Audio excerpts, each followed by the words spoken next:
يا مساء الفل. النهارده هنجاوب مع بعض كام سؤال في المانيوال والاوتوميشن. اول سؤال معانا، يعني ايه عملي في المانيوال؟ يعني كتير بنسمع كلمة طبق عملي، بس يعني ايه؟ المانيوال مش مجرد انك بتدوس على زراير وتشوفها شغالة ولا لا. المانيوال هو الدوكيومنتيشن. اول حاجة هي التست كيسز، ازاي تمسك صفحة زي الكارت مثلا وتطلع منها كل الاحتمالات، لو انا ضفت منتج، لو مسحت منتج، لو المنتج خلص. طيب بيجي سؤال معانا، اكتب التست كيسز فين؟ اقدم شغلي على ايه؟ اكسل ولا جيرا ولا جوجل شيت؟ اغلب الشركات بتستخدم جيرا، لكن لو انت لسه في البداية وبتذاكر فانا انصحك تبدأ بحاجة بسيطة زي اكسل او جوجل شيت. في البداية المهم هو السيناريو اللي انت بتكون كاتبه، فانت عملت كفرج لكله ولا ناقص حاجة؟ مش مهم الاداة في البداية، في النهاية انت بتلتزم بالشركة اللي انت شغال فيها. لو هما شغالين بجيرا هتشتغل زيهم، لو بجوجل شيت يبقى زيهم. وده مثال، ده على جوجل شيت. تمام، احنا اتكلمنا قبل كده ازاي نفكر مع بعض وازاي نكتب التست كيسز دي مع بعض.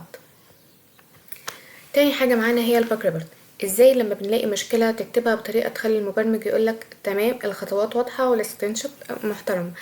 تالت حاجة معانا هي الاكسكيوشن، انت بتجرب فعلا على صفحات مختلفة وتشوف الفرق. يعني مثلا انت بيجيلك سيناريوهات كتير، لو ضغطت كذا المفروض يطلع كذا، المفروض. طب هل انت جربت؟ هل انت فعلا طلع لك المفروض ولا لا؟ لازم بتجرب بنفسك. تاني سؤال معانا هو اطبق العملي ده فين؟ طبق فين؟ مواقع كتيرة اسمها ديمو، انت مجرد ما بتكتب مانيوال ديمو سايت اي حاجة بيطلع لك مواقع ديمو. ليه مواقع ديمو؟ لان الاكيد ان هي بيبقى فيها غلطات، وان هي بتبقى معمولة عشان تدريب ليك في البداية.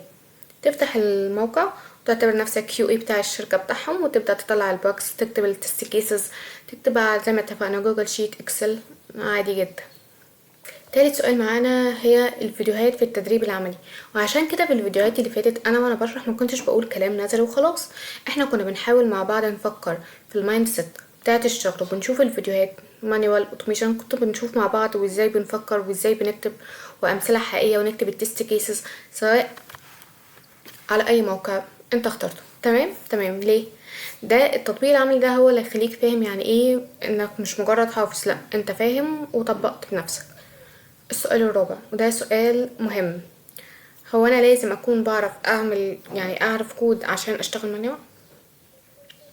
السؤال الرابع وده سؤال اضافي، هو انا لازم اكون بعرف كود عشان ابدا مانيوال؟ لا، السؤال ده دايما بيتسأل، يعني انا لازم اكون عارف البرمجة في البداية عشان ابدأ مانيوال؟ لا خالص، المانيوال بيعتمد على المنطق، قوة الملاحظة.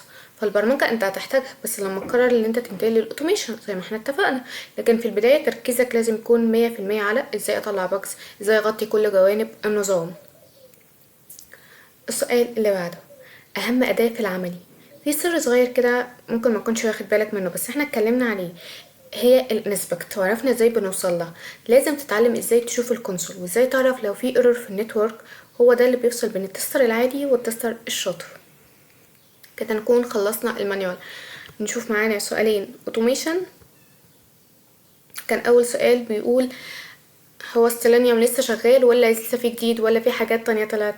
السيلينيوم هو العميل لسه مسيطر على سوق العمل جدا، بس طبعا في حاجات جديدة طلعت زي ايه؟ زي بلاي رايت، حاجات كتير. بس نصيحتي ابدأ بالسيلينيوم مع جافا. جافا لغة برمجة بسيطة جدا وسهلة جدا في البداية عشان تفهم الأساس صح، وبعدها لما تنتقل لأي أداة تانية مش هتاخد منك يومين مذاكرة.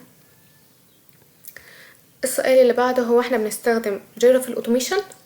جيرا هي الأداة، هي أداة إدارة، فاحنا بنستخدمها عشان نربط التست كيسز باليوزر ستوريز، نرفع عليها الباجز سواء مانيوال أو أوتوميشن. فلازم تكون عارف ازاي تتعامل مع جيرا لأنها بيت الكيو اي في أي شركة. احنا بالفعل اتكلمنا على جيرا وده بيكون شكلها، واتكلمنا ازاي ترفع اول باج على جيرا وكأنك في شركة، وبس كده.